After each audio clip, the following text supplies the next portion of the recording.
to learn how the French think about things.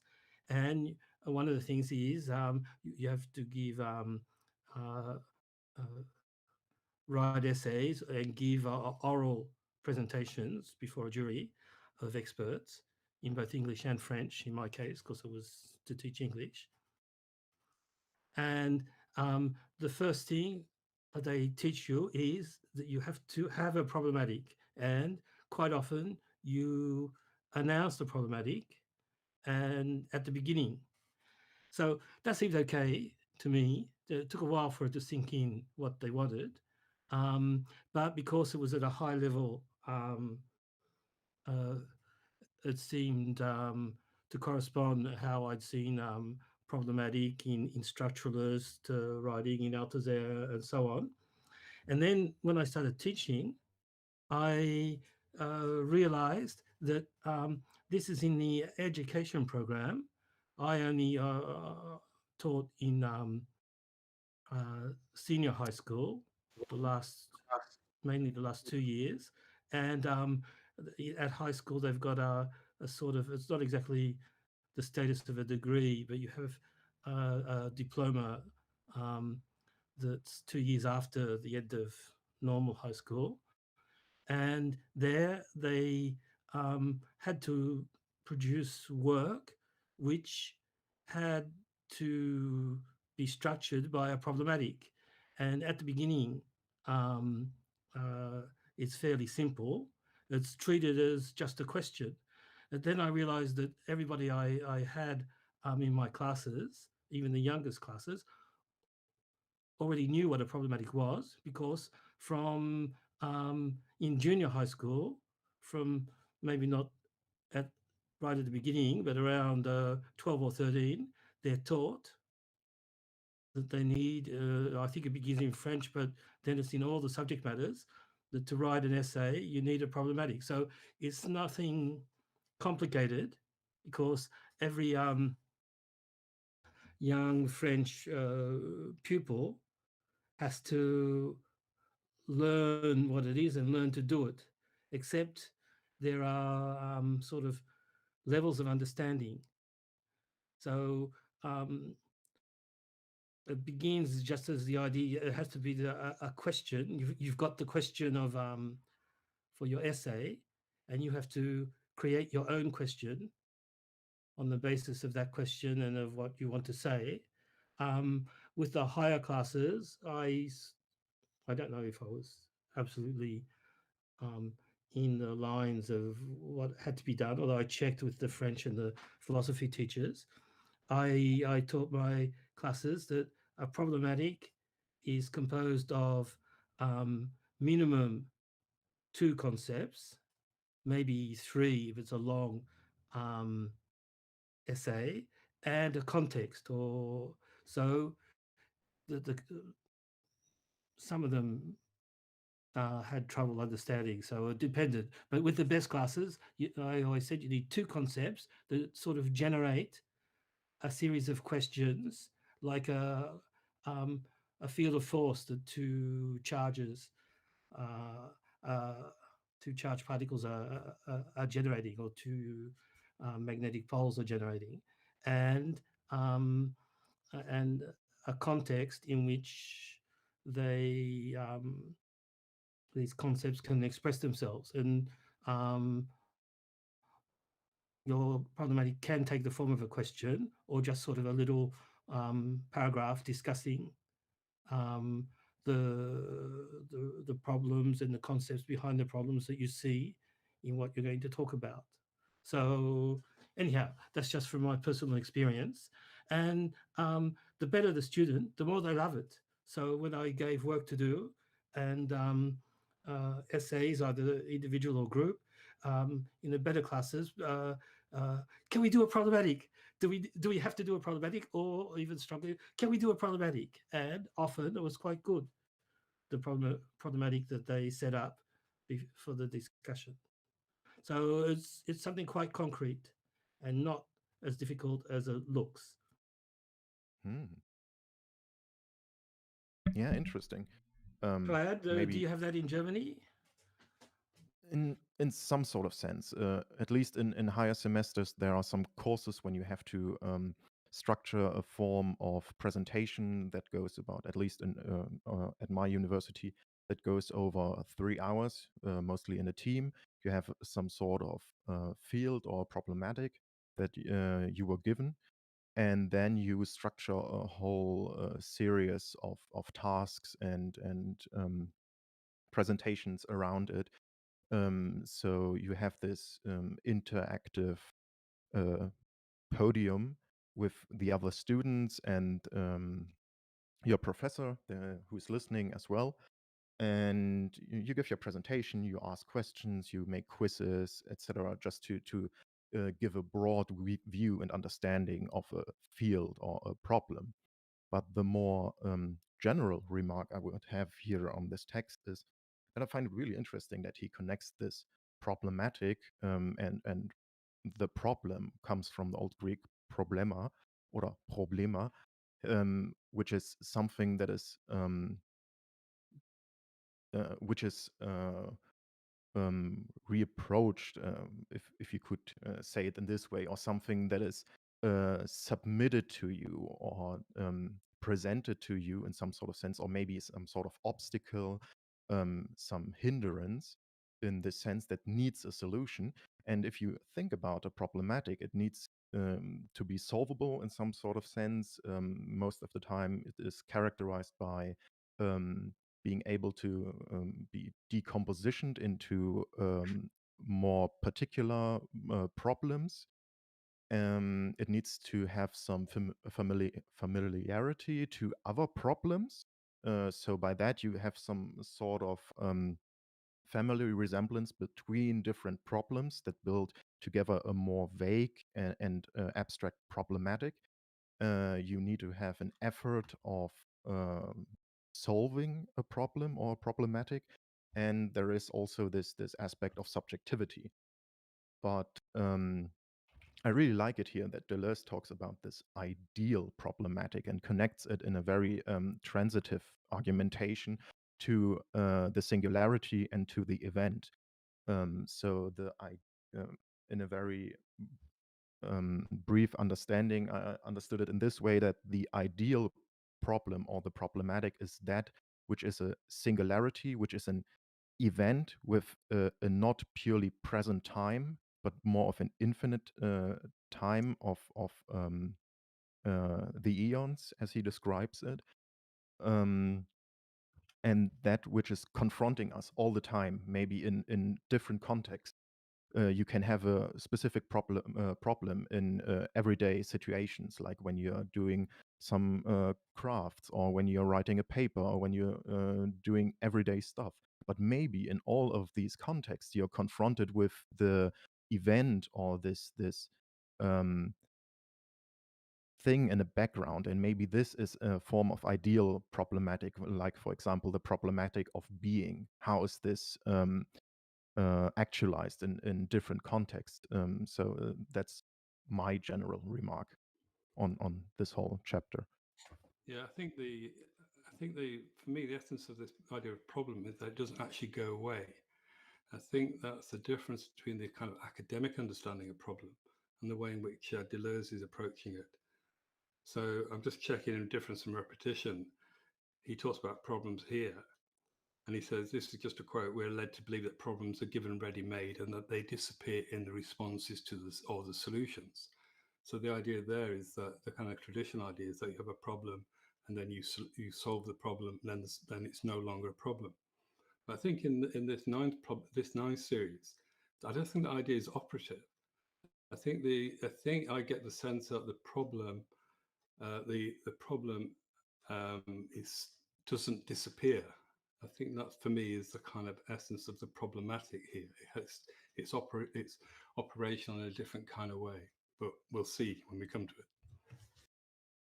One thing that we ought to keep in mind is that in difference and repetition, Deleuze contrasts the problematic to the solutions. It says that the problematic is much more important than the solutions.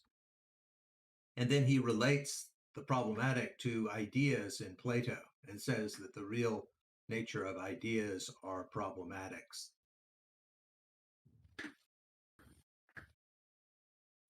Well, in regards to Plato, he says that the basic way in which the Platonic inquiry is carried out is in the dialectic, and the dialectic proceeds by problems. But I would say that he's trying to kind of undercut that. I mean, in this 9 series, he actually talks about the reversal of Platonism. That's a kind of a phrase he uses in this. So I would say that is the fundamental project Deleuze is engaged with is this overturning, this reversal of Platonism.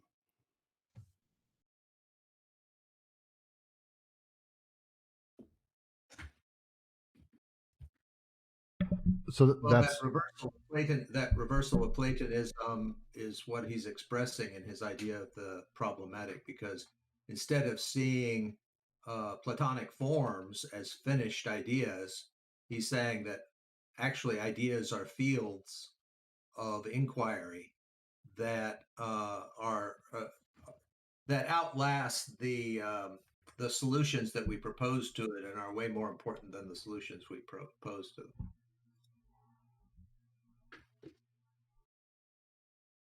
before we Well, they get make solutions possible, right?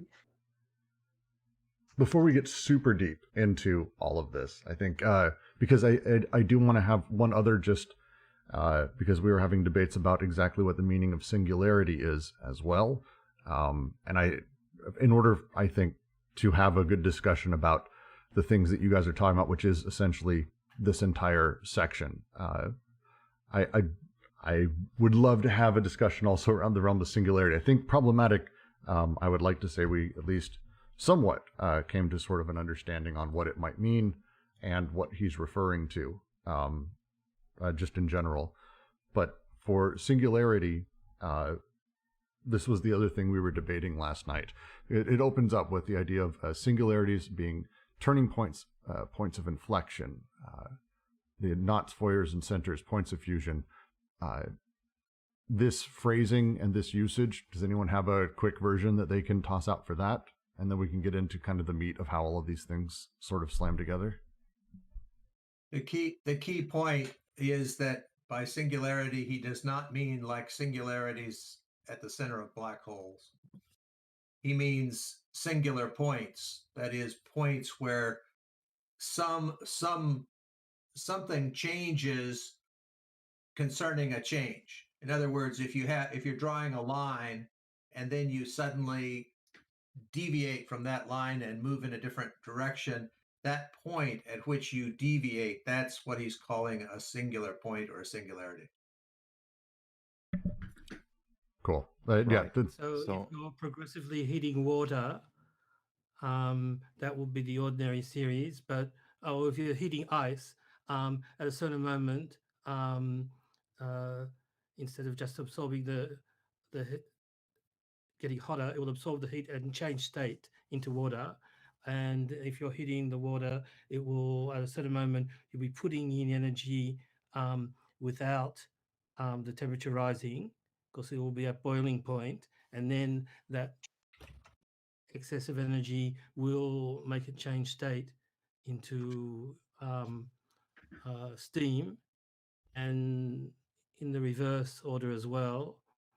And the same with crystallization.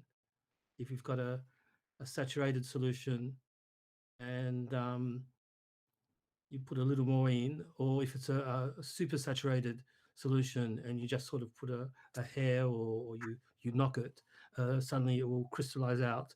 So those points of change of state are singular points, singularities.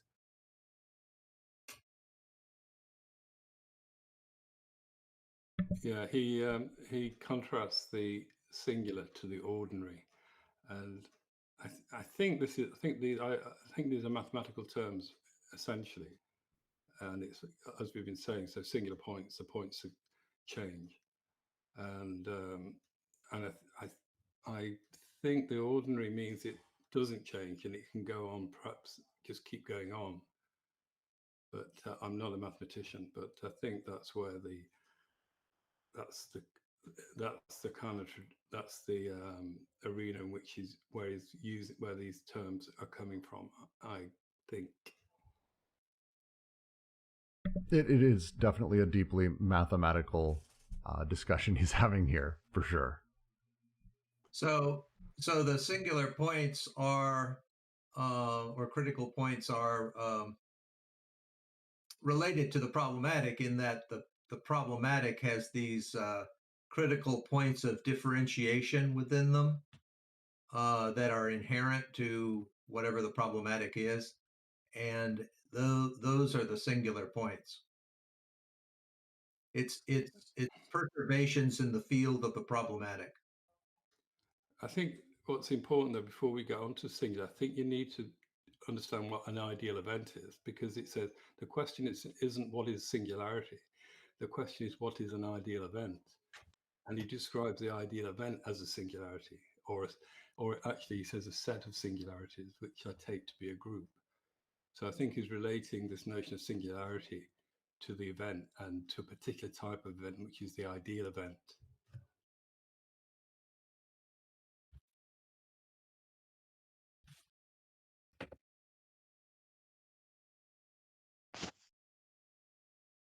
To that too, we've got to keep in mind that the singularities are essentially pre-individual, non-personal, aconceptual, right?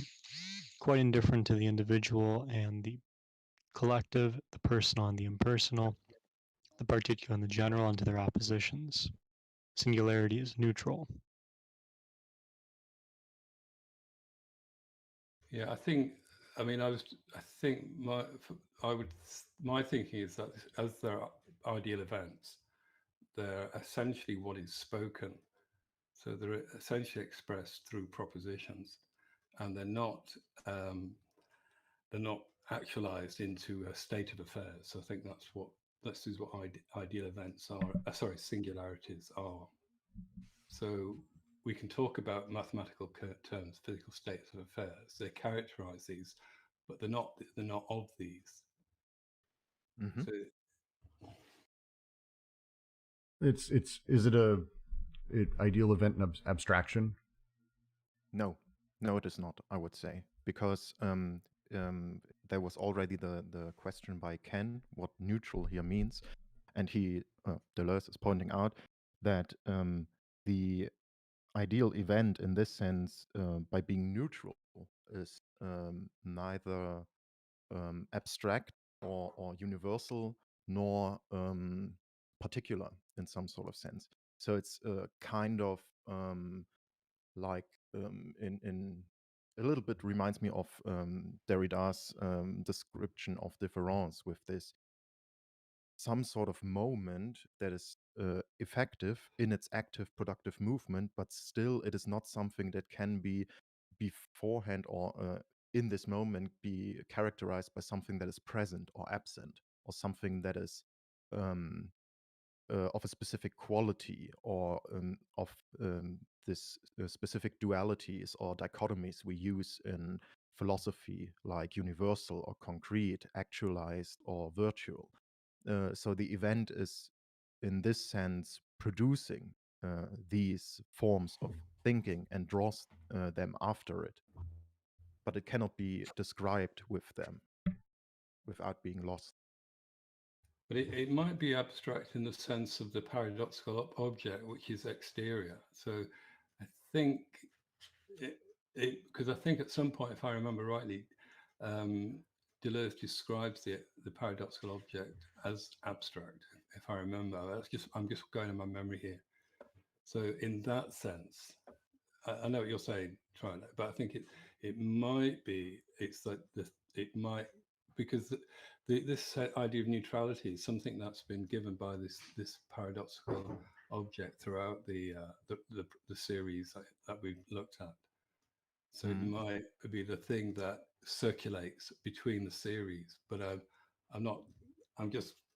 that's just a kind of, what shall I say, a kind of an idea rather than a claim. Yeah, maybe the circulation is an interesting image, or maybe some sort of oscillating between these categories, so they are not directly definable in this sense, because they are not predictable in this sense. And I guess in an event, if we describe it, is not something that is only in a series, like it is not merely cause or effect, not a single point on a specific line. It is a very crucial point on this line that is pointing to some sort of shift in the behavior of this line when we stick to the image of a line here. So by that, a change is indicated that cannot be predicted beforehand or with other points of the series. Okay, so let me try to say another way then. Thank you for that. That helps. Ideal events. Let's talk about it in terms of like storytelling, because that just helps my brain a little bit better. Could we just say before that one way of thinking about it is in terms of information theory, and the fact that in information has to be a surprise.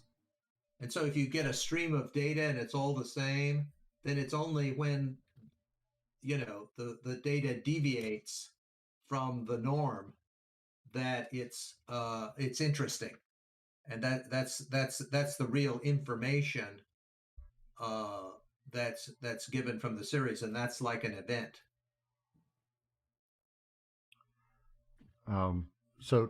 If we think at this point, we've talked a great deal about series. Deleuze has used a lot of this sort of analogies and descriptions of this through various types of storytelling, through Carroll, through Edgar Allan Poe in the Purloined Letter. The series themselves and how they sort of operate are, combined groups of propositions that utilize generalized signification that sort of mirrors between them. Now, at this point, we've only talked about those. We're now moving into the point where we're talking about ideal events. And ideal events are this larger sort of thing that within it has these singularities. Now, singularities are the things that basically, a singularity is the thing that gives birth to those series, that I don't want to say regulates them, but feels a little bit like, that might be an okay word for that, that the singularities are the beginning point and end point of each of the series. And they're the ones that connect series to another series. They redistribute it across. In Purloined Letter, they may be the paradoxical object, whatever it is, but they're the glue that connects those series, and the ideal event is the collection of these singularities. Mm-hmm. Is that an okay description of this? Yeah, I guess it's right. Well, you've got singularities in... Sorry. No, please go on. You've got singularities in both series. He says it quite clearly. If we examine the singularities corresponding to the two important basic series in paragraph 2. So you've got singularities in the signifying series, and you've got singularities in the signified series, but they don't match up fully. You don't have a one-to-one correspondence.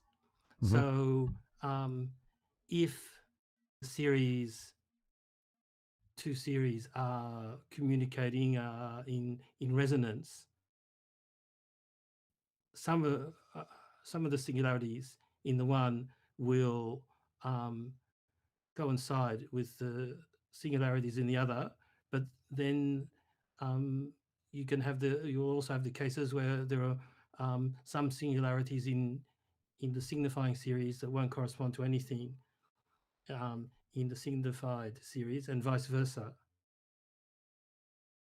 So, as he says in the third paragraph, the singularities within an idealized event are actually singularities that ultimately due to having, as he says from, and I'm going to anglicize his name, Piggy. Of course, it's not. Ignore the U. Oh, excellent. Ignore the U. It's Piggy.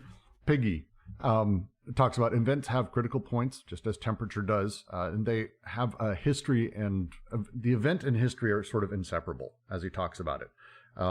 So because of that, the singularities within said event essentially are almost communicating with each other constantly through the entire thing as I'm reading through, as the event is happening, whatever it is, as the propositions are making their way through. Within it, they're communicating despite being different. Events are ideational singularities which communicate in one and the same event. They have an eternal truth. Their time is never the present. Rather, it is the unlimited. That sort of presumes that these to me, as I read that these singularities are in, I don't want to say communication, maybe the wrong word, but sort of that they are reliant upon each other as they are being processed and sort of understood. No?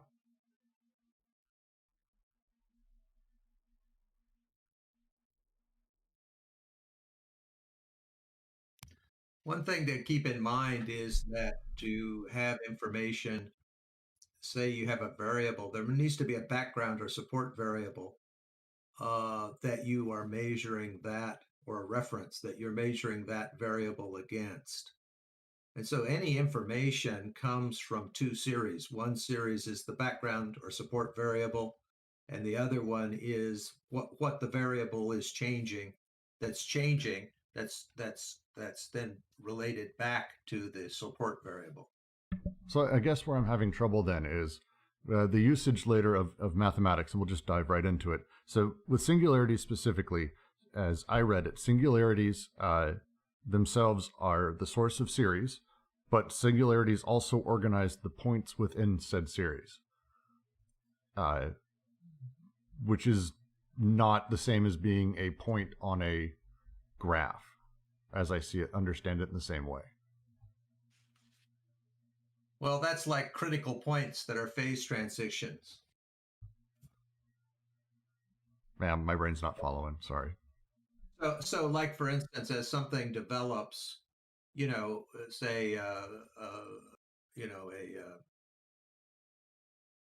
fetus or something like that's going through a developmental process.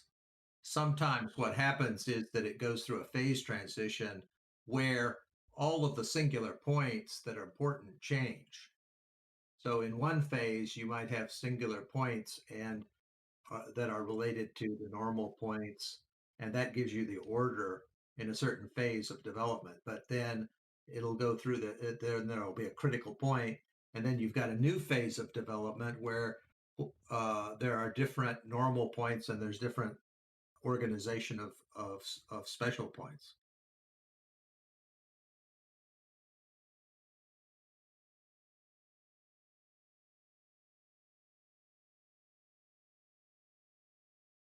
Okay.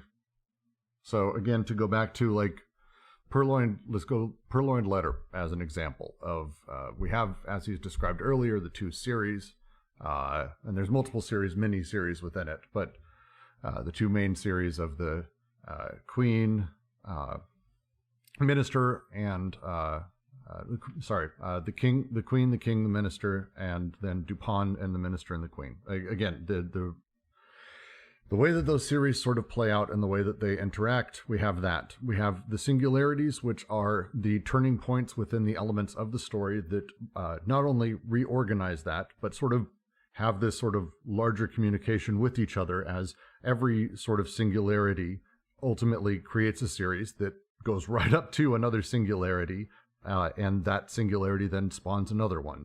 The series within all of this, they are all constituted by sort of a spider webbing of sub-series that come underneath them.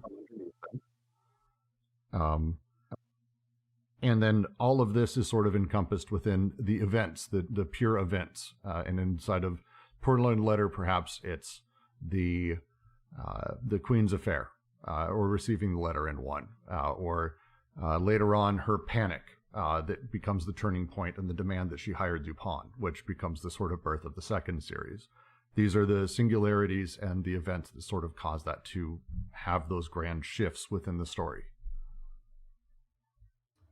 I think the Purloin letter is not a good example because it's a homogeneous series, whereas I think essentially what Deleuze is talking about a heterogeneous series, because I think in the homogeneous series you get the one thing that relates to both, but in the heterogeneous series you get the kind of paradoxical object which has two sides, which has a relationship to both of the series.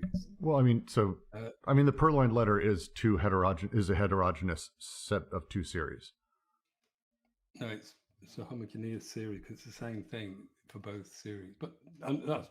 I mean, he says specifically that it's a heterogeneous series when he refers to it. Okay, all right. I don't. All right, perhaps he does. Okay, we can argue at that, perhaps. But no, what I was going to go on to say is that I'm just looking at the 8th series where the singularity is first brought up, and he's talking about structure. So this is happening within a structure. And he gives the minimal conditions of structure in general. The second one of these notions of singularities, and he says each series is constituted by terms which exist only through relations they maintain with one another. So, to these relations, to the value of these relations, they correspond to very particular events, that is singularities. So again, these singularities are events which are assignable within the structure. And I think from this, I mean, for me, the kind of the complexity of this is to do with the fact that it seems never to stop moving. It's continuously moving.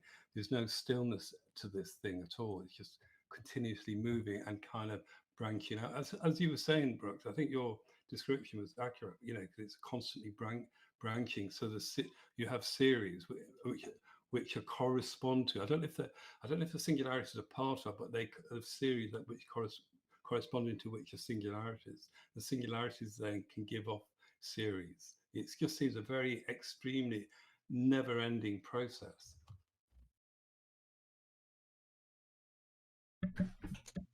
That part I get. One of the things that Deleuze studied was kind of fetal development. And a lot of the things that he's saying about these kinds of things, like the singular points and the normal points and so forth like that, are the model that he has in mind is genetic development phases as an organism develops and changes its plan. You know, the fetus undergoes many changes of plan as it develops, and so you can see that there's like critical points where the whole plan changes, and then when the plan changes, there's this difference between the singular points and the normal points, because there's like these deviations in the development. And so I think that's the kind of model we should keep in mind when we're talking about this particular subject. I think in the second on the paragraph beginning, events are ideal. So again, he's coming back to events. So he's talking about singularities, but they're essentially events. They're things that happen that are they're not happening in the real world. That they're happening, but they're not in the real world. And he gives that example from Novalis, the ideal difference between two courses of events: the ideal event and the real or imperfect. And he goes on to talk about event and accident. And the accident is a kind of quite an old term from ancient Greece. It's a thing that is attached to the pure inner, the core of being, essentially.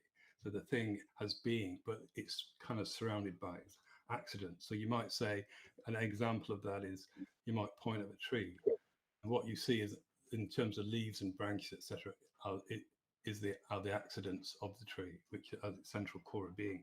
But to go on to just what to point to was talk about this is the reference I just mentioned earlier. He says to reverse Platonism is first and foremost to remove essence and substitute events in their place as jets of singularities. And this, for me, that idea is the essence, the thing to which everything refers. It's the idea beyond, the kind of the heavenly thing to which everything refers, which is still unchanging. And this notion of jets is a great phrase. I think this notion of something extremely moving. These singularities are always moving, and I think that's their road. It's to kind of upset Platonism.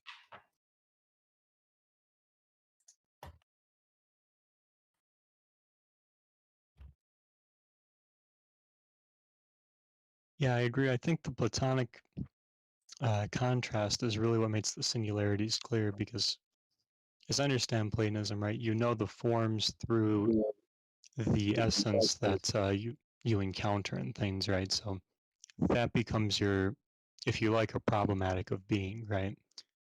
But for Deleuze, it seems to be, right, sort of the inversion of that, right? Whereas instead of finding being through the essence and putting that through that kind of test we talked about in the first series, this seems to be more a question of how do you find becoming? You find becoming through events. And how do you find events? You find events through groups of singularities, right? Which are pre-personal.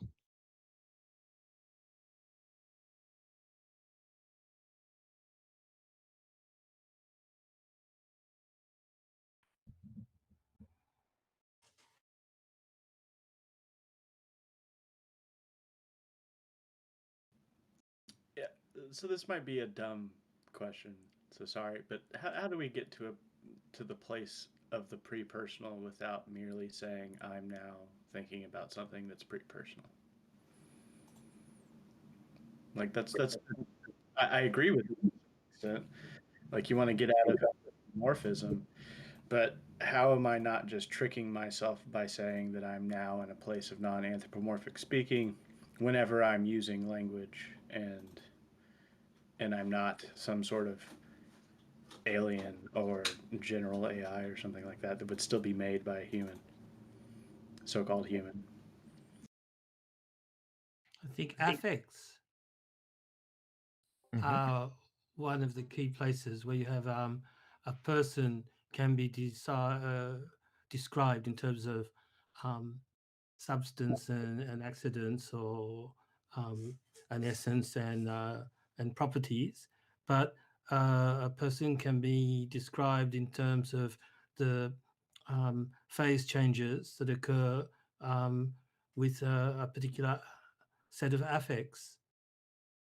I may not know much about your job and your family or so on, but in a certain sense, I may know you if I know how to make you happy, how to make you laugh, how to make you sad, how to make you interested. There are all sorts of an affect corresponds to it's an affection. It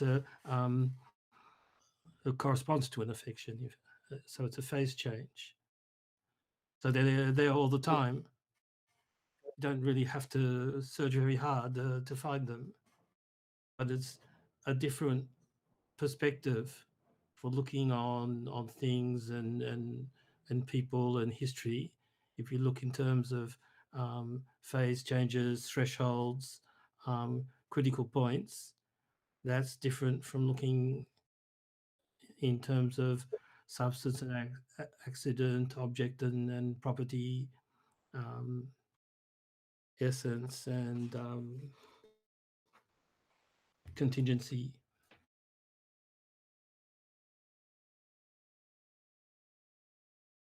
So we're saying that affects are applicable to all things, like other than like outside of the personal sphere. Yeah, that's the Spinozan point. Yeah, when you think about bodies. Yes, there's movements, elements and movements. That's one dimension. That corresponds to Deleuze describes it really well in the short Spinoza book, Spinoza, Practical Philosopher, is that the title in English? And you've got Practical Philosophy, okay? And then the other axis for describing the world is in terms of, like he describes later in this chapter, even for geometry, you describe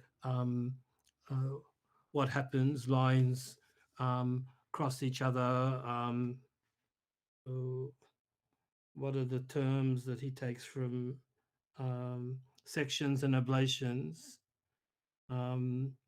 These are all affections of the lines, and that would lead to doing geometry in a different way than in a theorematic way. Often people say that if you had developed geometry visually instead of verbally, some problems would have turned out easier to solve. So it's a different perspective. At the least, it's a different perspective. Yeah, I think the perfect example of that is the difference between the way the Pythagorean theorem was solved by the Chinese and the way it's solved by Euclid. The Euclidean proof is fairly complicated, whereas the Chinese proof is directly visual. Or in the Meno, when Socrates, by questions, gets the slave to discover the theorem of the diagonal, so of the hypotenuse of the triangle. That's by a visual method plus questions.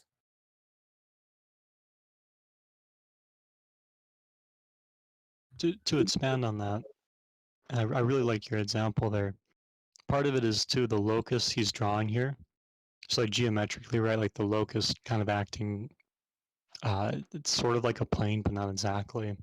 It's more like the collection of points, I think it is. But that's really critical here because for Descartes, right, the ego will be the locus of rationality, the locus of the good and all that, right?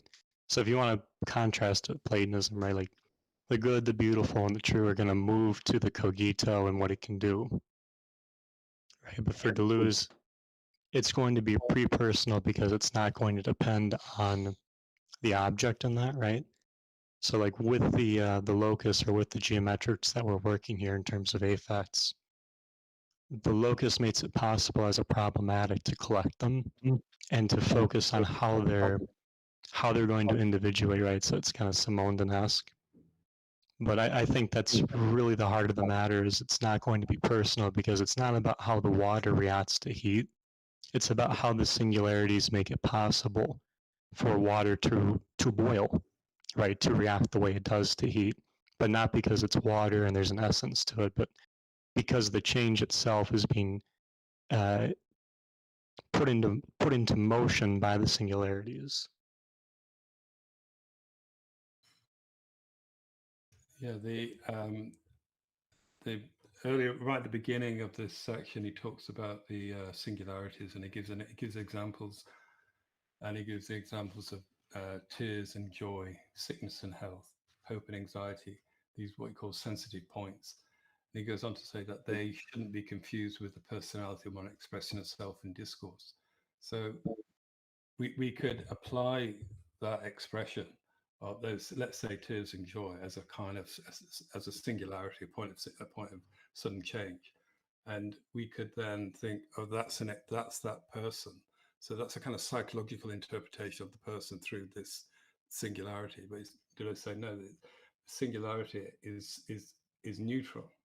It's it's not an expression of that individual, because what if we express if we say that's an expression of the person, then what we're saying it's a type of proposition.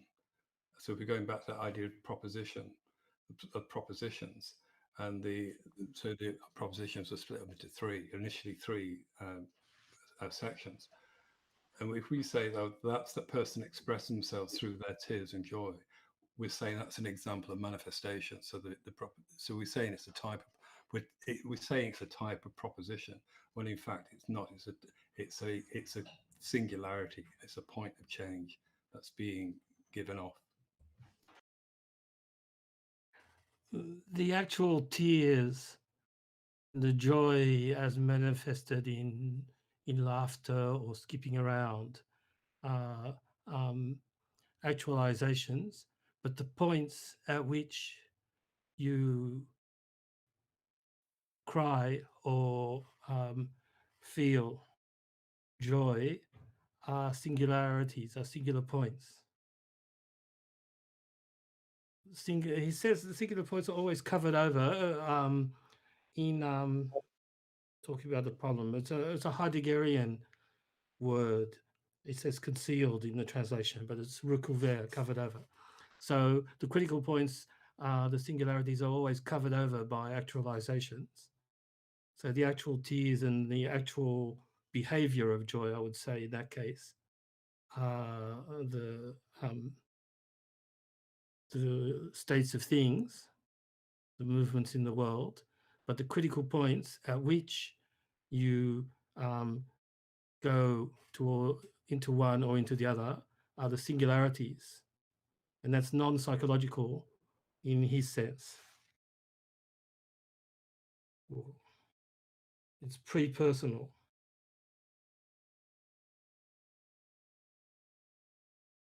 Yeah, I think that's really well put, because it's not about the joy you feel, right? It's not about the personal joy. It's about what makes that joy and that feeling of joy possible, right? Yes, you've got these points of that make a particular reaction possible. Some people may not even have the points that would allow them to bifurcate into joy or to laugh, or others may not be able to suddenly in a situation feel compassion.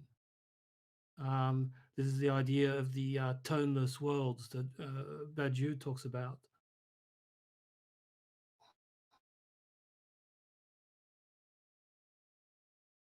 But everybody has points of thresholds of where one ordinary series bifurcates into something else. And that's the singular point.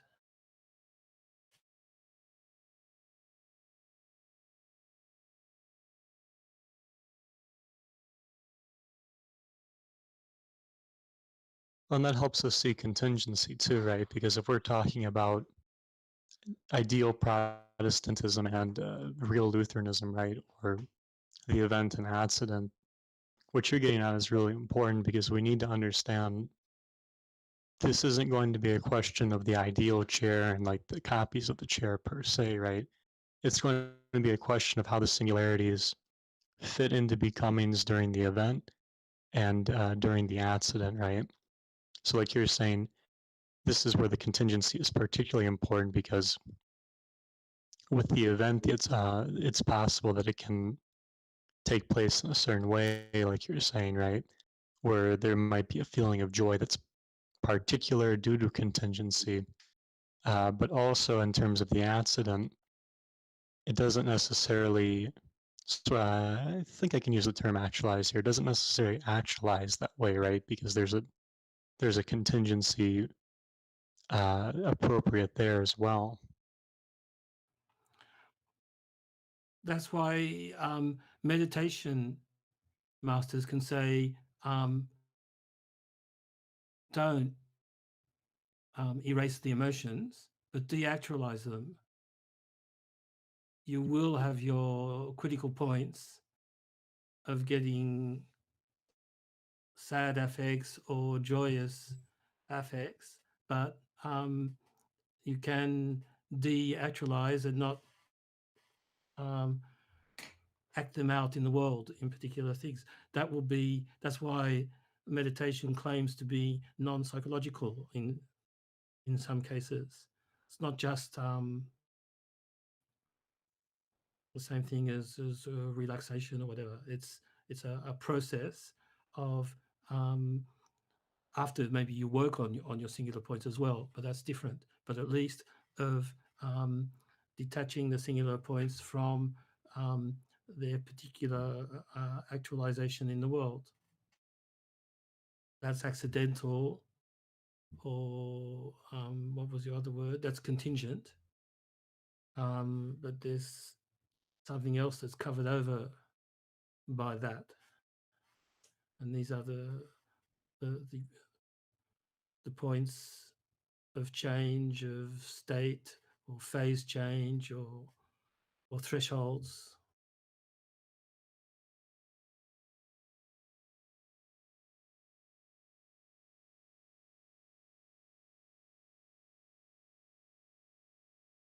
Don't forget that Lacan thinks that psychoanalysis is not psychological.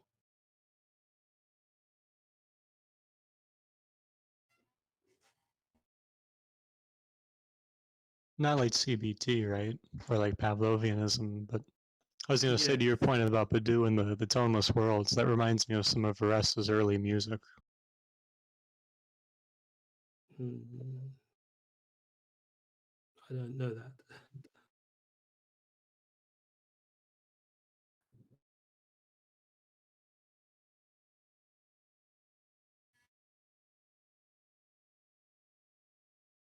So he goes on to say the next paragraph, the mode of the event is a problematic.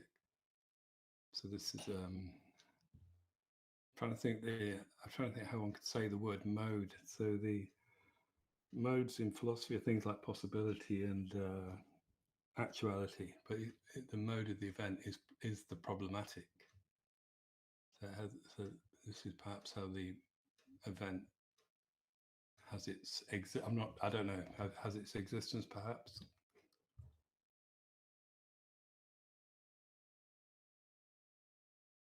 Method of operation, maybe. Yeah, that sounds good. So with this, I'm going to make us come back earlier because I'm still not super following. So I'm going to do my best to continue on despite being lost already. I'm sorry. But with this, with all of that in place, the next sort of section and thing that he discusses here is, as Derek said, the mode of the event is the problematic. One must not say there are problematic events, but that events bear exclusively upon problems and define their conditions. The nature of events are that of the problematic. The way I had sort of discussed problematic last night, and the way I was sort of utilizing it is problematic is a type of phrasing that, as specifically I was using a sort of definition of it, which is stating a proposition that may or may not be true, but is sort of put forward as such. The world may be heating up. This Brooks may understand this fucking chapter.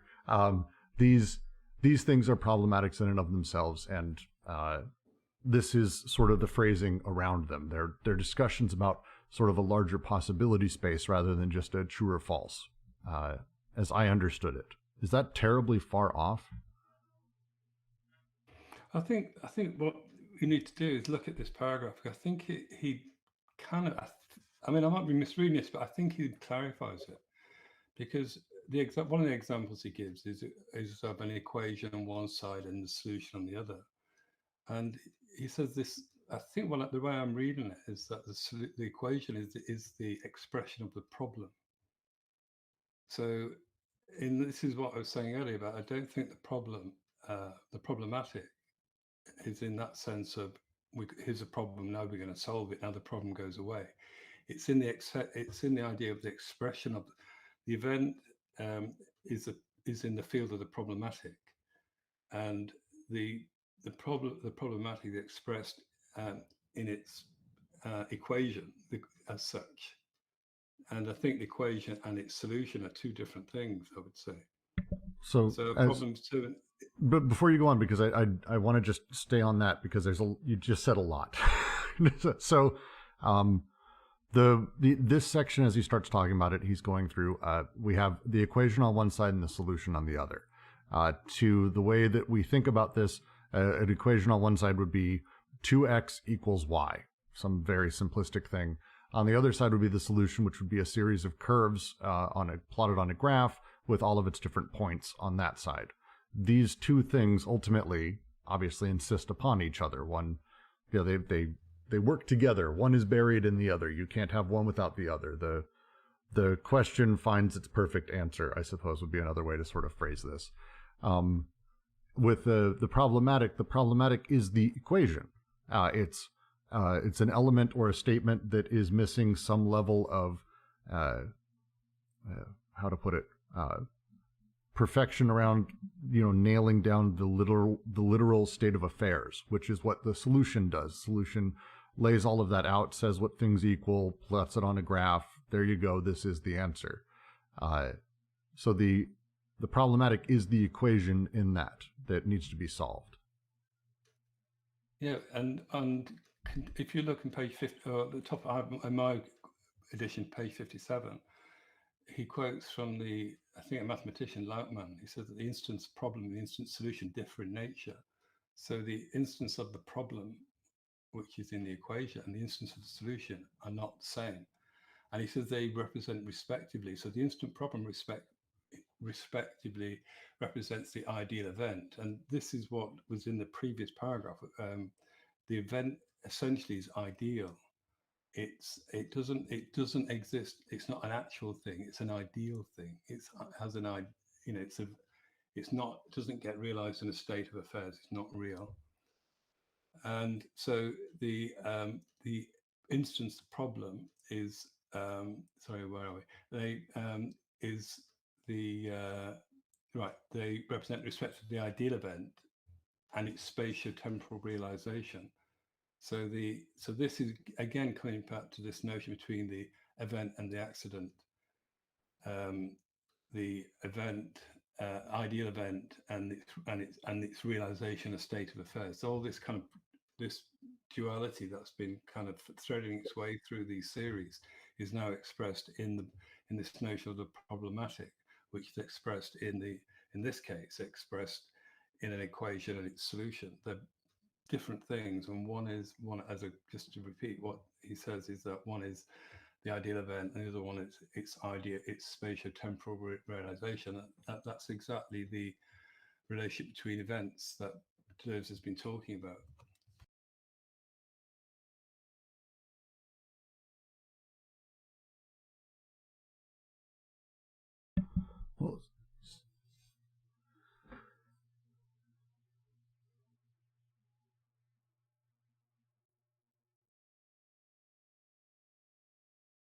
And it goes on to say that if he says we must break with the long habit of thought, which forces to consider the problematic as a subjective category. And what he's essentially saying here is that the problem shows that we lack something, and if we add knowledge, if we then get some knowledge, that lack will go away.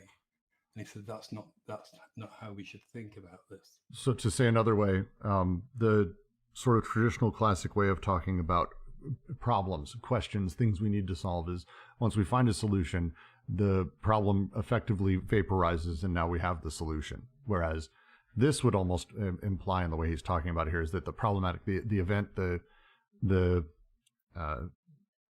problematic ultimately has the solution built into it, and that they are one and the same. That the event, because the problematic sort of the events determine the problems. With that, it defines the conditions of them. That's how the event defines the condition of the problems, and therefore also it doesn't necessarily solve the problems, but because it lays out the singularities are where the genesis of the solution comes from, as he talks about it. So it's not so much that we're getting rid of the question when we have an answer, but it's that the question sort of has the answer built into it, and the answer necessarily has the question built into it as well. Well, I think what he says is that the problem is concealed by its solution. But it goes on to say it subsists, and it's that we have this notion of subsistence. So things have an existence, a kind of minimal existence, which he calls subsistence. He also uses that phrase inherent. Things are inherent as well, but I think this is to do with they have this existence, which is a subsistence. They have this minimum existence. So so the solution, in a sense, gets rid of the problem, but it doesn't disappear. It subsists in the idea which relates to its condition and organize the genesis of the solutions. So that's a kind of complex phrase, I would say, that needs unpicking. But it subsists in the idea. Now, we could relate the word idea to the term ideal. He says events are ideal. So in other words, they're not actual; they don't exist. So we could, if we relate the problem subsisting in the idea, which relates it to its conditions and organizes the genesis of solutions.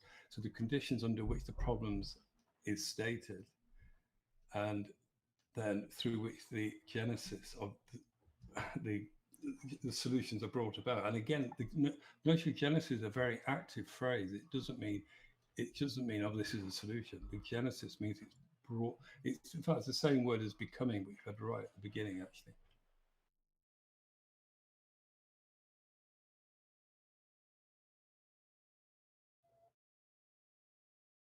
I think it might help too, because we don't want to.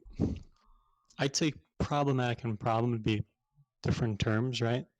Because I think problem and solution are more relying on the problematic, right? So the singularities that go into the event and allow the event to be problematizing. This sounds to me like the event and the problematic make problems and therefore solutions possible, right? But the event itself, or the problematic more specifically, I think like the point about the subsisting on that is, so if you take like the orchid and wasp, as we usually do on this server, right? It's like our favorite example. The problematic of reproduction, right? Every time orchids and wasps reproduce in that manner, right, or pollinate from a different perspective, right? So two problems right there. The problematic that's going on there that makes that possible seems to endure, even though the solutions are repeated, right? I think that's what he's getting at, is that the problematic that makes reproduction and pollination possible has problems, and also in their solutions, right? Where you get this whole complex morphology of becoming orchid and becoming wasp and distributions and that. That seems to be the point about what subsists and endures.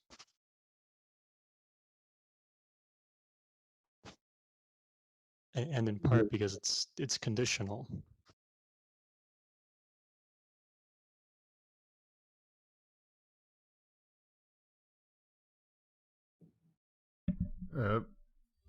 Can someone give me an example of this? Like, not a theoretical weird sort of chain in that direction, but can you give me a problematic, talk through what the singularities might be that it's related to, even if it's stupid, dumbest idea you can ever have, don't care.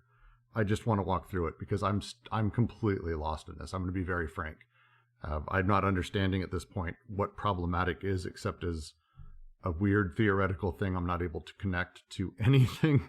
Singularities are making much more sense, thankfully, but now we're back in that place where it's like, okay, so events determine problems, but we're not talking about problems or the problem.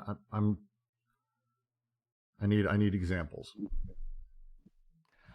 I think you can think of eternal philosophical problems. Take the problem of evil. Somebody writes a treatise solving the problem of evil and can't understand why people don't just abandon that question and acknowledge that he solved it and go on and do something else. In fact, the problematic, there will be, depending on the age and the social forces and so on, there will be components. So singularities within the problem, but the solution, which could be accepted for a certain time, doesn't make the problem go away, and it will keep coming back. The wasp and the orchid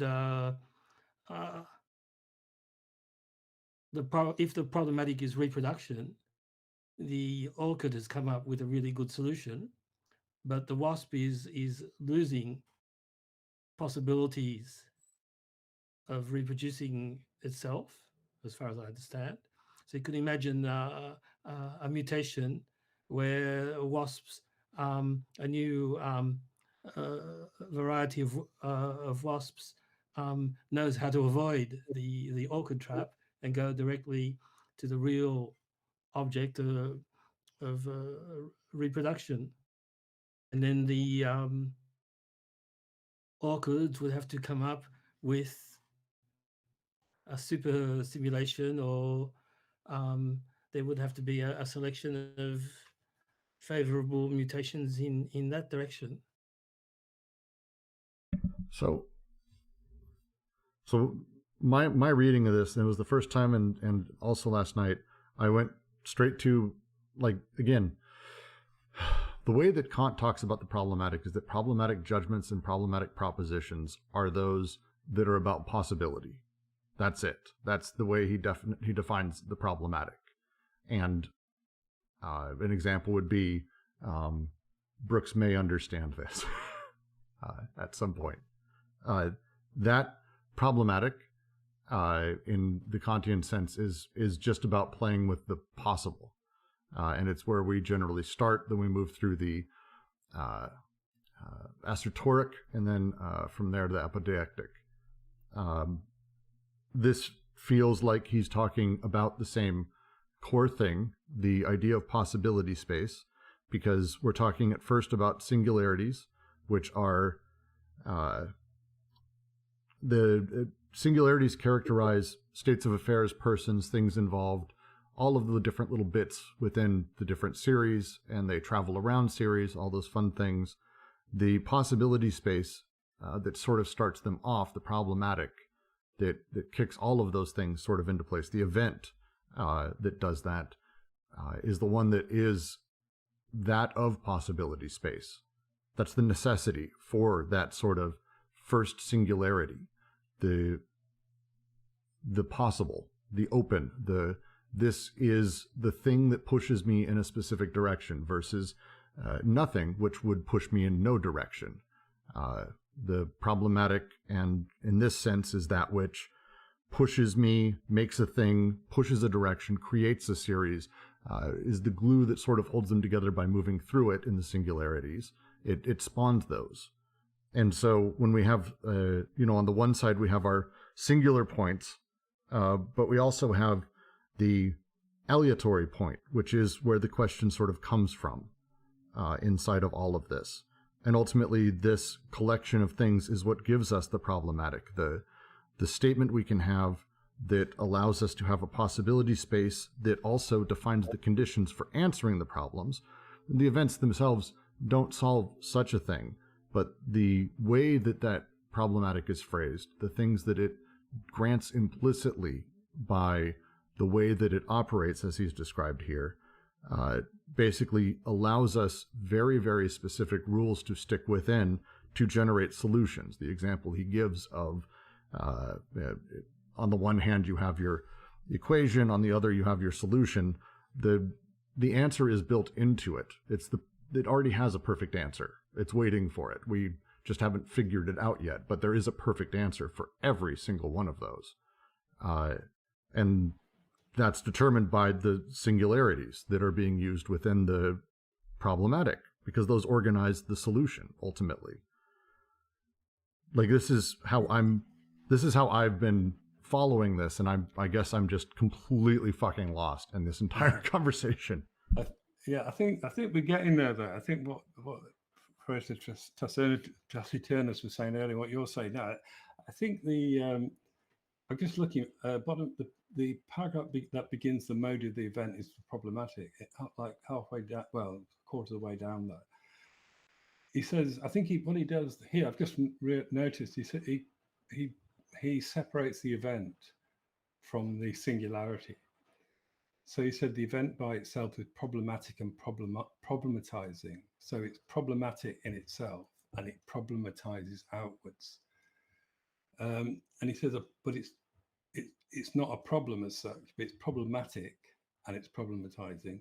He said a problem is determined by the singular points which express its condition. Yeah, yes. So that's my point. So the event being sort of this impetus moment, a turning point, whatever it is, its mode, the way that it functions, the operation is that of the problematic, because a problematic is a possibility direction. I wake up and I see gray hair in my beard, as an example, very recently, a lot of it in a photo, and it depresses me. This event becomes problematic, is a problematic in the sense that I now have possibility space and direction on how I handle that. And I had a little self journey of whether or not I care how I want to shave my beard or anything. But the singularities that are put in place by such an event are the things that actually determine how I'm going to handle that. And I'm as much as any of those as a part of that sort of processual genesis of the solutions to the problem. The event being the thing that sort of kicked that off, but the problematic being the actual mode of operation. Well, the event, the mode of the event is the problematic. So it's the thing through which the problem is perhaps expressed, or it's problematic, which suggests it's problematic in itself, but it also problematizes outwards. It's got an inward problematic and it problematizes outwards. The problem is determined by the singular point which expresses its condition. That's what I'm just obviously quoting here. So this is that relation between these points of change express the condition, and it's this word condition is quite an important one, I would say, because he uses it later on when he's talking about the towards the end of that paragraph about the notion of condition. Perhaps it's anyway. I would say that the problematic is a fourth mode. That you've got necessary, probable, and possible, and Deleuze is distinguishing problematic from possible, but relating it. This is the neutrality of the event. So it's interesting, Brooks, that when you were sort of explaining it, you kept talking about possibility space. So I would distinguish the possibles or the possibilities and the space of possibility, and that will be the problematic. It's the problematic problematizes. It's the problem side of a problem, and it's neutral between the modalities that we saw in chapter 5 in the 5th series. So and then I want to agree with what Derek said before. I hope he's not changing his mind, that there is no perfect solution except in really incredibly determined questions. But in the problem, different solutions would be the possibility of different solutions will be opened up. That's why the problem is covered over, or it says in the text concealed, but in French it's covered over by the solution, but it subsists. So the problem goes on subsisting even if you've gotten a solution.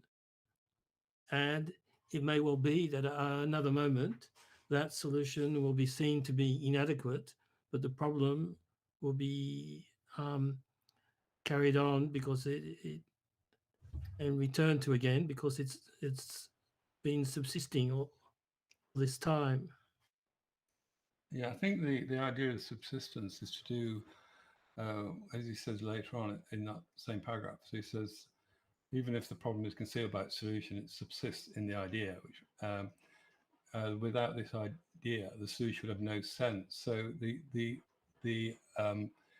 problem expressed, it doesn't disappear when it's solved. It's concealed, but it's what gives sense to the solution. It's how you understand the solution to the problem. because the problem's still subsisting within the equation, shall we say.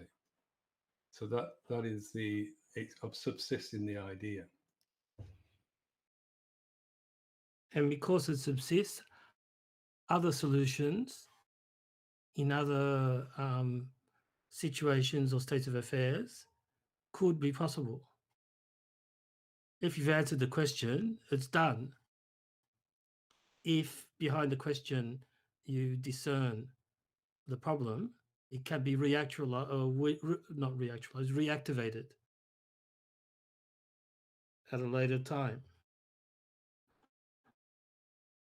Well, and it constantly is, right? I mean, whenever an orchid and wasp pollinate and reproduce, right, the problematic would seem to at least be present there, right?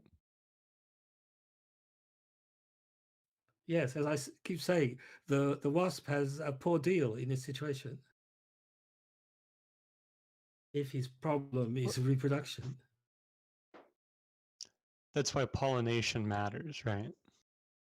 For the orchid, I don't think the wasp cares too much about pollination unless these flowers contribute something else to the wasp's existence. The wasp is enjoying itself, but is not achieving the mission of reproduction. So a super wasp wouldn't give a damn about orchids and would go directly to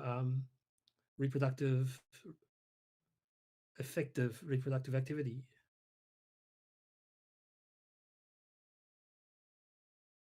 Well, it's important though, because whenever the wasp can create pollen, right, it can create honey, which lets it get rewards on things like Amazon, right? I was gonna say what Jack was saying.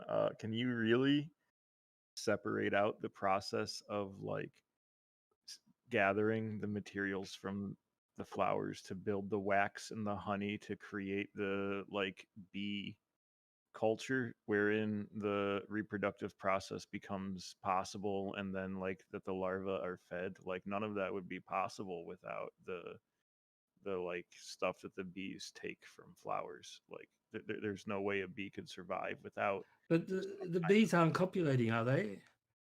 The wasp is copulating. The bees are getting something out of it, and so are the flowers. But in the wasp case, it thinks it's copulating. It thinks it's reproducing. Well, it thinks it's effectuating the program reproduction by copulation of an element of the same species. But this problematic is deviated in the case of the wasp by the orchid. Bees are okay, they've got a good deal. But the wasp, I think, has got a bad deal. I would like to see a mutant wasp, a Wolverine wasp that just cuts orchids up to save its stupid cousins and goes directly to the mission. Oh no, yeah, you're right. Wasps don't like make anything. I don't know why I was thinking bees. That sorry. Well, that's a better case. Yeah. It's as a question, as we're talking about singularities and going through this feels shockingly close to Simondon's individuation. I know I'm still catching up on that reading over there for his latest, but this feels like it's pushing more in that direction of how to deal with difference in things. No?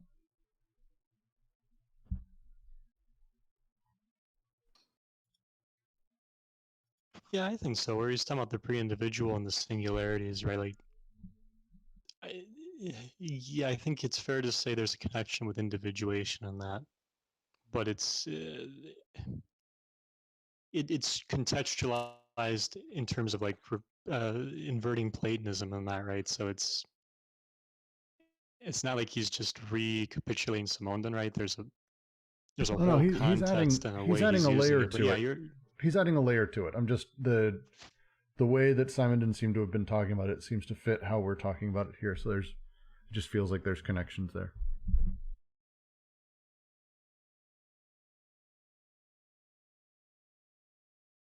But I mean, yeah, Deleuze is taking it a few steps further, to say the least. It's a different problematic. Well, so on that note, it ends with this series ends with the going back to Alice and having the discussion on what is the snark, what is the fliz. What does it say? On the other hand, blank words, or rather words denoting the blank word, are inseparable from a question, which is enveloped and displaced throughout the series, belongs to this element, which is always absent from its proper place, proper resemblance, and proper identity, to be the object of a fundamental question, which is displaced along with it. What is the snark? The use of that, the blank words being tied to a question that sort of envelops and is displaced throughout a series is a sort of an interesting way, again, to tie back to the earlier section on portmanteaus. Because again, ultimately, none of the names it ever might be called would ever fill that blank. Nothing it can. So it's this everlasting problematic, also with its answer tied in. Just an interesting way to end it. And I wondered if anyone had thoughts on that, or maybe a better analysis than mine.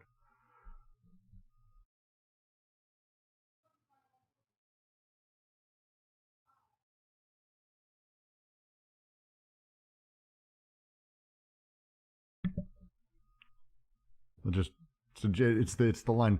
The problem of the portmanteau does not at all express a subjective uncertainty, but on the contrary, it expresses objective equilibrium of a mind situated in front of the horizon of what happens or appears. That phrasing and that visual that goes with that, the way he's gone back to portmanteau and he's using it as, again, I think more of a proof of saying that we're not talking about a subjective category. Because, like, that's one of the earlier parts of this, and correct me if I'm wrong, God, I hope I'm not getting this wrong, is that the problematic is not subjective, that it is this objective kind of thing, kind of existence, and that it expresses this objective equilibrium, that the portmanteau, again, gives us that sort of hint at sort of the real nature of the problem. Where are we, Brooks? I'm lost. I don't know where I'm... It's the final paragraph.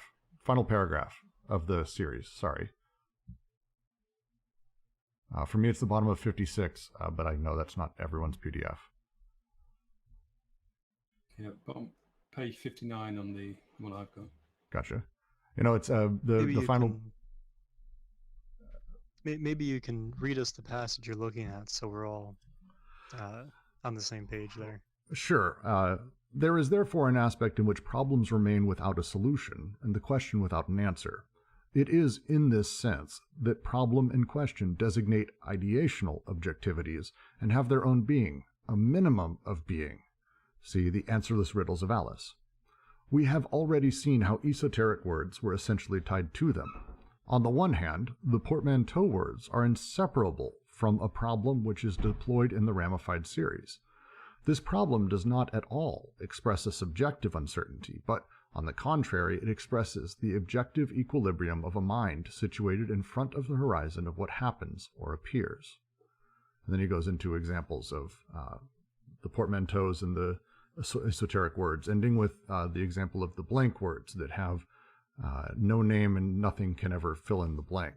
It being the wasa, being the sort of perfect example of that. The refrain of a song whose verses form the mini-series through which the element circulates, being the magic word, in whose case all the names by which it is called do not fill the blank.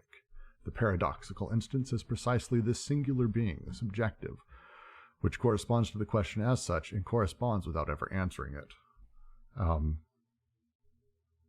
That's what I'm referencing when I say all of that.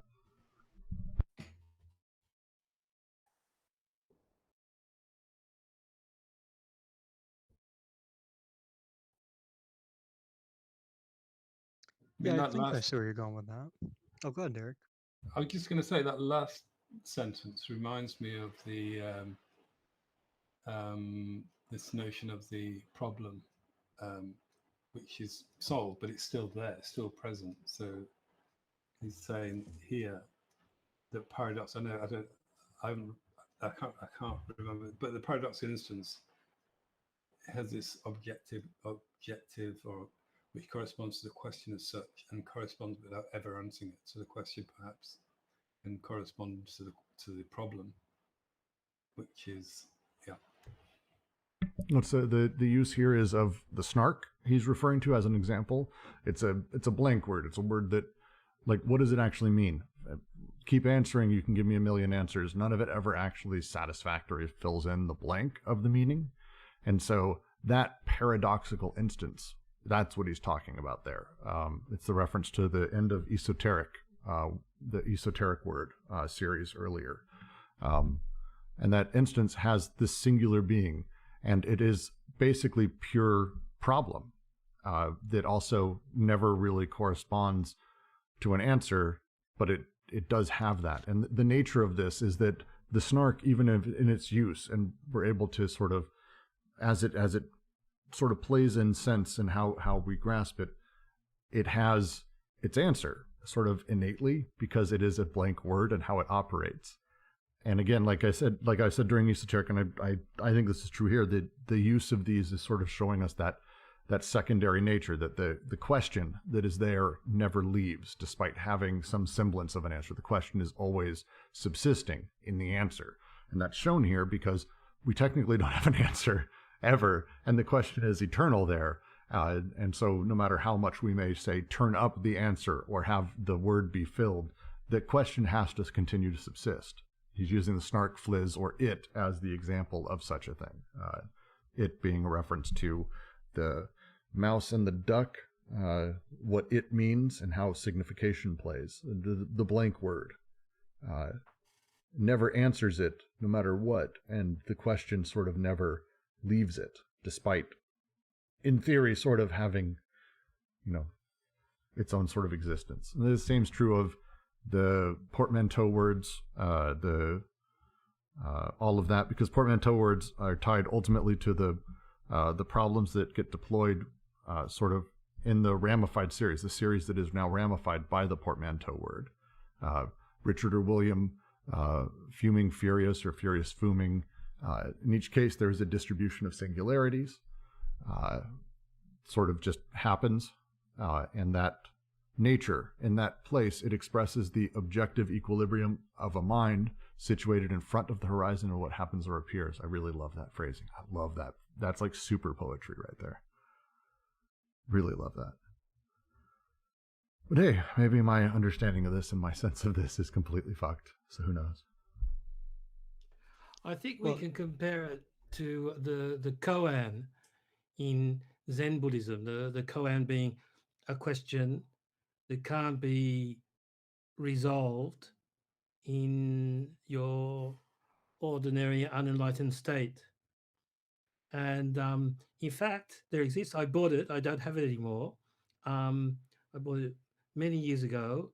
There was a book of the answers, that grouped together all the major koans, the traditional koans, and it gave the answers, but underlying the fact that knowing the answer doesn't get you anywhere, because you're meant to meditate and get to the state where you can leap into the dimension of enlightenment.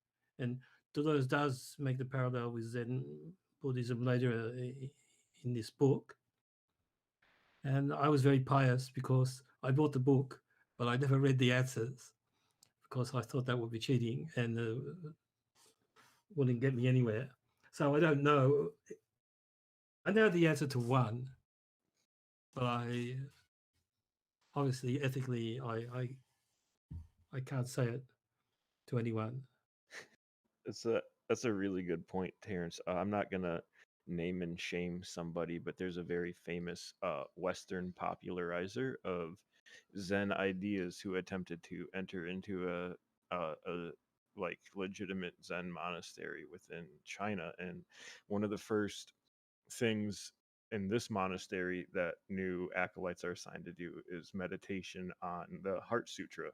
And so this well-known popularizer would go to the monk in charge of him every day, and he would be like saying to him like well-known interpretations and like scholarly like interpretations of the Heart Sutra, and the monk would just be like, yeah, but that's not your understanding of it. And like after about 2 months of that, the guy gave up and left the monastery. So like Yes, knowing somebody else's answer to a Zen koan isn't knowing the answer to a Zen koan. that's it. The koan continues.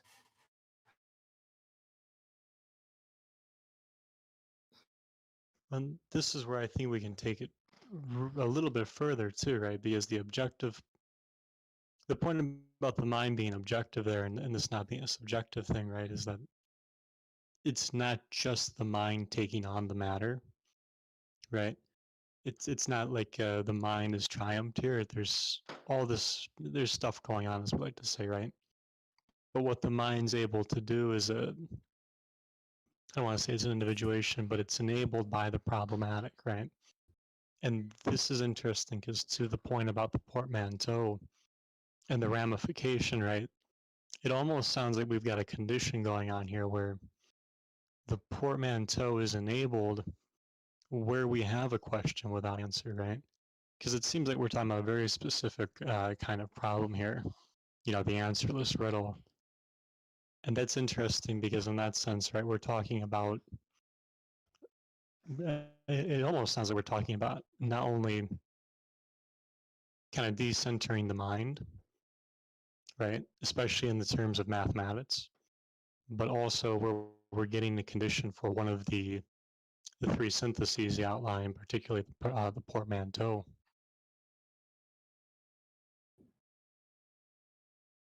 Because if you don't have the question answered right, and you just have ramifications upon ramifications, all sorts of things are going to take place, right?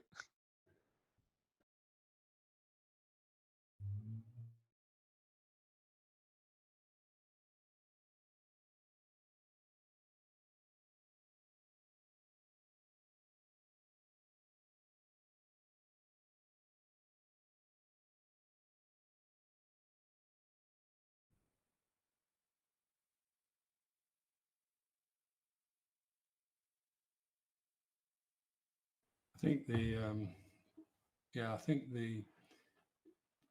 I think the value of the let me see, significance of this section seems to be about this notion of problems in relation to events, and and as you're talking about the portmanteau words, he says they're inseparable from a problem, which is deployed as we saw in the ramified series, and it doesn't express a subjective uncertainty, but it's an objective equilibrium of the mind. So it's that thing where you would, when faced by, is it Richard or William, you would say, I can't remember what it is, William or something, Richium or something. So you have this perfect balance, this perfect equilibrium when you express that. And the same with fuming furious or furious fuming, it's frumious, I think, if I remember rightly. So the problem is expressed, but it's so the problem is there, it's deployed, but its expression of the solution is within this, as you says, this objective equilibrium.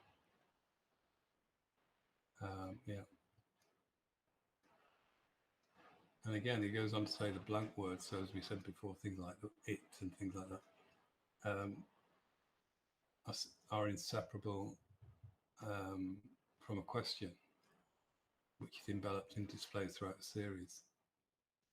And it goes back, it belongs to this element which is always absent from its place. So it's this paradoxical object that we spoke about previously. And so what is the snot? What is the fizz? What is it? So these are the questions that are being asked about. And then he goes on to the refrain of a song, which I think is the end of the Gardener song, which replaces the abstract word.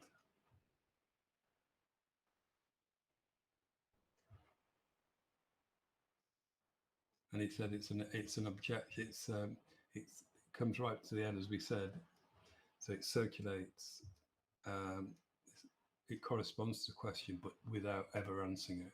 I think this is really important. This notion of the the mode of the problematic is not meant, it problematizes, the problem is expressed, but it's not with the aim of answering it.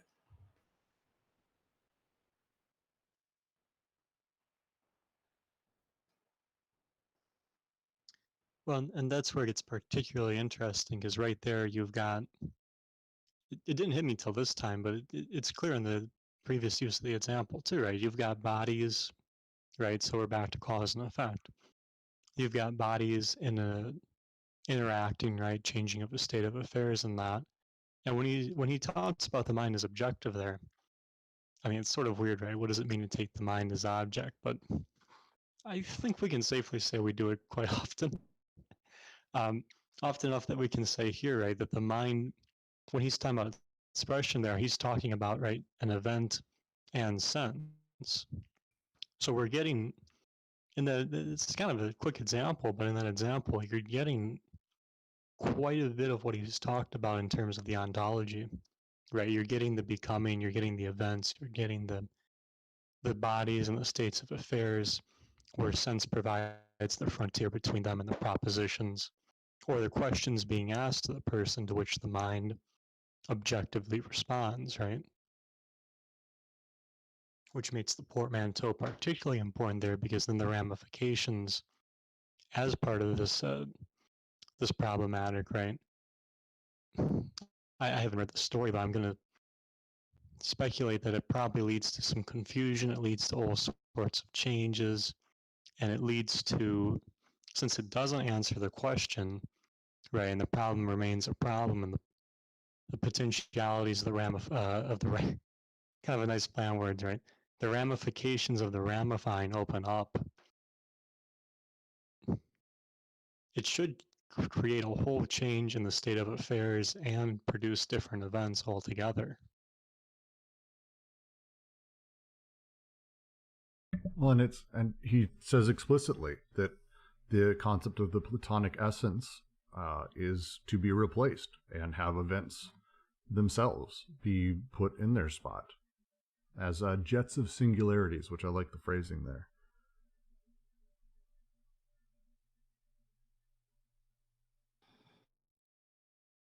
Yeah, and that's where you're getting the becomings, right? Yes, yes. Because now, sorry, I wasn't intending to interrupt. Each other. Oh no, you're good. You didn't interrupt me. Playing off what you said, that's where you get the becomings in that, right? You get instead of essences opening up being for everything, right? Singularities are opening up becomings.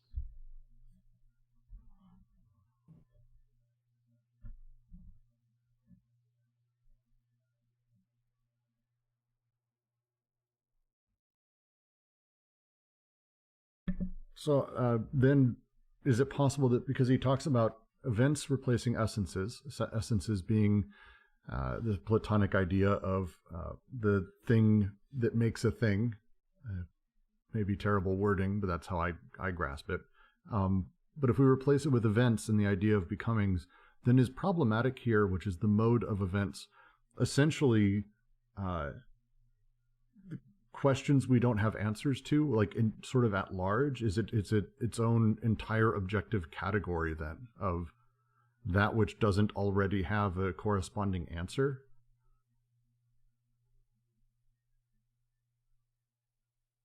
I think the important point is, which one we haven't covered, is well, although you mentioned it earlier, Brooks, is the notion of the aleatory point, and this notion of chance. So the problem is determined by singular points corresponding to the series, but the question, so if saying that the question is developed in problems, the question is determined by aleatory points corresponding to the empty square and mobile element. So he's returning to that notion of one side of the series is the empty square, and the other side is the supernumerary object without a place. And so he's talking about this notion of chance being operational here. Yeah, to quote it exactly, the problem is determined by singular points corresponding to the series, but the question is determined by an aleatory point corresponding to the empty square or mobile element. The randomness, the thing that kicks it off, That's where the question comes from. The problem is determined by the singular points corresponding to the series.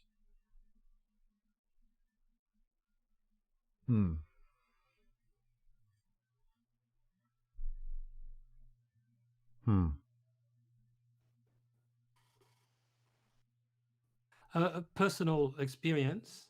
In 2012, I was invited to talk at Bernard Stiegler's Summer Academy, and there were people from different countries. And one person spoke. He was an Italian, but had been mainly living in America, I think. And I, well, you could say I asked him a question, but I didn't ask a question. I intervened, and I spoke for about 5 minutes, and he looked really puzzled. And he said, "But what's the question?" So I gave him a question, and he answered. And then afterwards, I talked to him, and I said, "But you don't understand. French people don't ask questions in these sort of things. They make an intervention, and they treat the themes that you've broached on, and make everything problematic in what you say, without asking an actual question." And suddenly he had an illumination. He said, last I understand. All these times I've been going to these sorts of events, and I couldn't understand the discussion at the end of a paper. And there you are. There may be something particularly French about this treating of the problematic as something over and above and beyond, yet within any particular question that you might come up with. And somebody else at the same event had a book.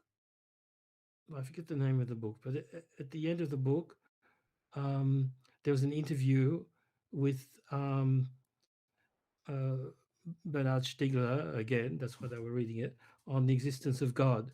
And the person, the interviewer asked a question, and then Stiegler went on for several pages, and the person reading the book said, "But I don't understand this at all. The guy asked a question, and he doesn't answer, he just goes on for several pages. Is he crazy or what's happening?" And I explained, look, no French philosopher of any dignity would answer a question directly. A French philosopher would always deconstruct the question even before coming up with, if he wants to, coming up with an answer. So this deconstructing the question is the problematizing aspect. Otherwise, the question has just covered over all the problems, and if you answer it, you haven't done anything. So you've sort of comforted the person in their presuppositions that the world is such or so, and the aim of the discussion, even in an interview where you're meant to be playing the game of question and answer, is to deconstruct the question, that is to problematize everything in it and around it. So to establish the problematic field.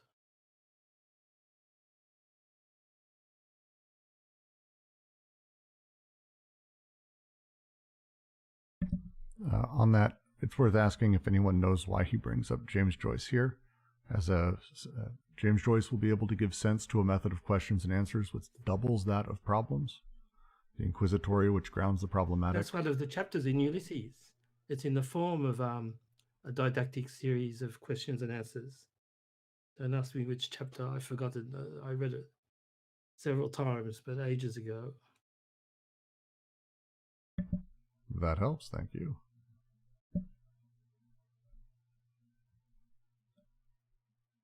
So clearly when literature returns next week, right, everybody's going to be like, okay, it's time to read Ulysses and Finnegan's Wake, right? Great. I would do that. There we go. We've got 2 people brave enough. Now everyone else has got to join us, right? Be a part of the event. I wish you all the luck.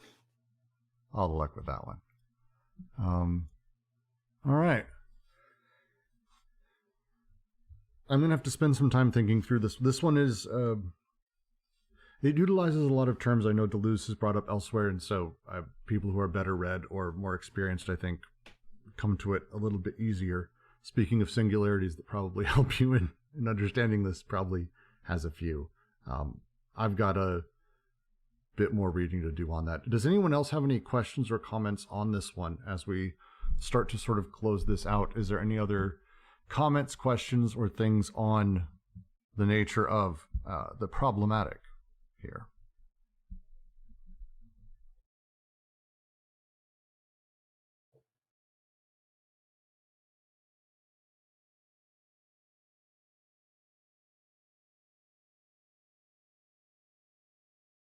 All right. Well, with that, I'm going to go ahead and close this out. Thank everyone for joining us. Next week, we're going to be heading into the series 10, which should be nice and exciting. I believe it's The Ideal Game, if memory serves, which is a super fun one and one I actually read a few times some time ago, so I'm excited for that one. But I've got a lot of reading to do to catch up and understand this one, God damn it. Thank all of you for joining.